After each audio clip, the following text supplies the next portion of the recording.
So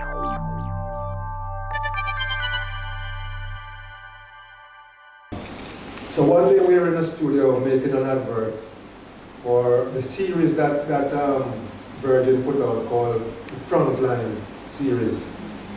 And I said to John Varnum, you know, when I recite my poems, people say it's very musical and it sounds like music. So one day I would like to make a record, you know, and he said, I think that's a brilliant idea. And he said, I'll suggest it to Richard, that's Richard Branson. So he suggested it to Richard Branson and got £300 out of Richard Branson and said, here's the money, we can go and do a demo. So I didn't know anything about making records. So I didn't have the slightest idea. I couldn't play an instrument. We found a little studio in Wimbledon, and it so happened I had another two school friends who were amateur musicians. A fellow called Vivian Weathers played a bit of bass and some guitar, and a guy named Winston Kearney played some drums. And I said to them, come over and make a record. Come over and make a record. And they brought along a fellow called Desmond.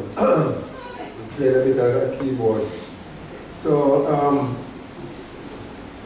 all I had in my head were the bass lines. I said the bass line should go like this, you know.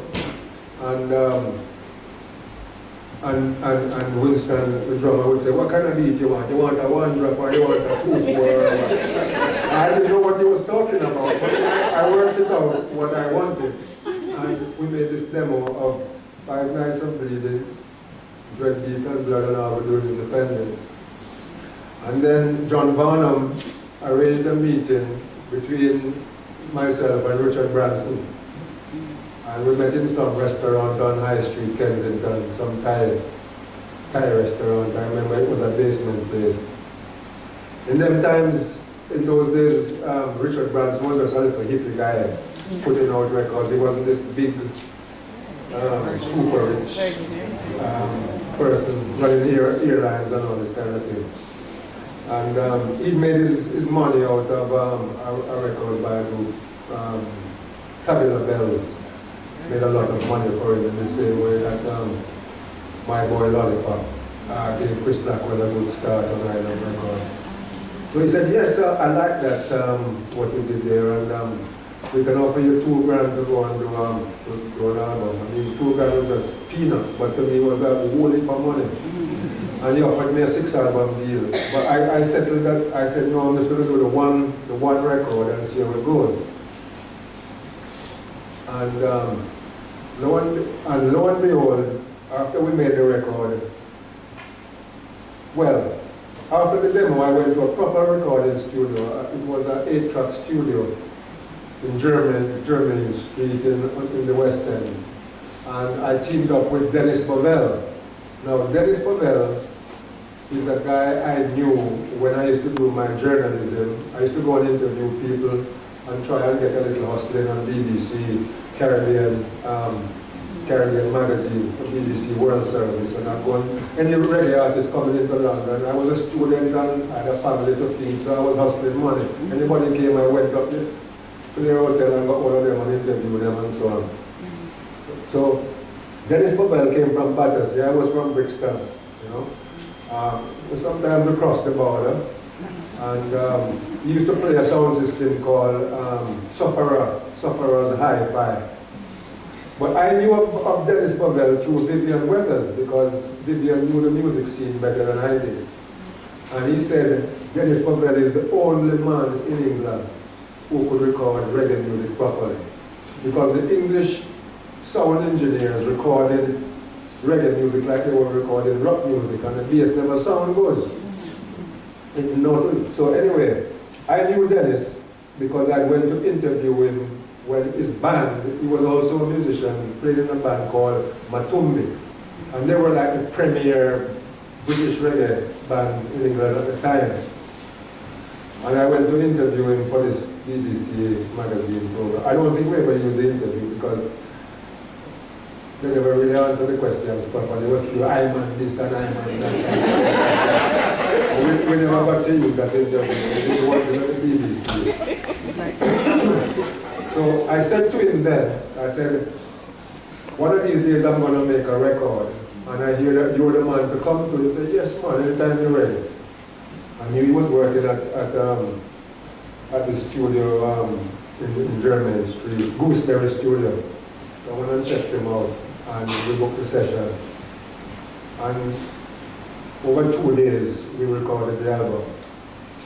When the album came out, it had rave reviews from all the music papers. It was voted the Reggae Album of the Year in Sounds magazine. It made the front page of the magazine and so on. I don't know if it had anything to do with the fact that people knew of me as a poet.